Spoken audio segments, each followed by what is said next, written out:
আরজি করে নির্যাতিতার পরিবারের পর সিবিআই অনাস্থা কাকুরগাছির বিজেপি কর্মীর পরিবারের। দিকে দিকে অসন্তোষ, অনাস্থা, ক্ষোভ, ব্যর্থতা ঠেলে ঘুরে দাঁড়ানোর চ্যালেঞ্জ কেন্দ্রীয় তদন্তকারী সংস্থার। ক্রমশ ঘনীভূত হচ্ছে সিবিআই এর প্রতি অনাস্থার মেঘ। একাধিক মামলায় কোণঠাসা কেন্দ্রীয় তদন্তকারী সংস্থা। সিবিআই এর বিরুদ্ধে আদালতে মিথ্যা বলার অভিযোগ ছিল আগেই। কেন্দ্রীয় তদন্তকারী সংস্থার তদন্তে অসন্তোষ জানিয়ে বৃহস্পতিবার হাইকোর্টের দ্বারস্থ হয় আরজি করে নির্যাতিতার পরিবার। সিবিআই এর তদন্তে তাদের কোনো আস্থা নেই বলে জানিয়েছেন তারা। সিবিআই যেভাবে তদন্ত করছে, যেমন সঞ্জীব ঘোষ এবং তো ইচ্ছাকৃতভাবেই ছেড়ে দিল আমাদের মনে হয়, সেই জন্যই আমরা ওদের উপরে। এবং রাতে ওর সঙ্গে যে চারজন ছিল ডিউটিতে, তাদেরও অ্যারেস্টও করেনি, তাদের দুজনকে মাত্র সাক্ষী রেখেছে, বাকি দুজনকে সাক্ষীই রাখেনি।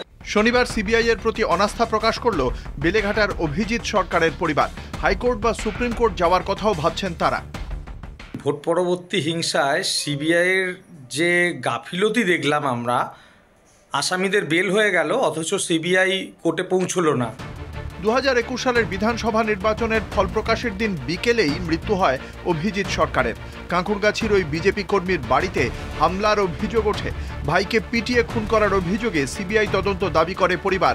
পাশে থাকার আশ্বাস দেন বিরোধী দলনেতা শুভেন্দু অধিকারী।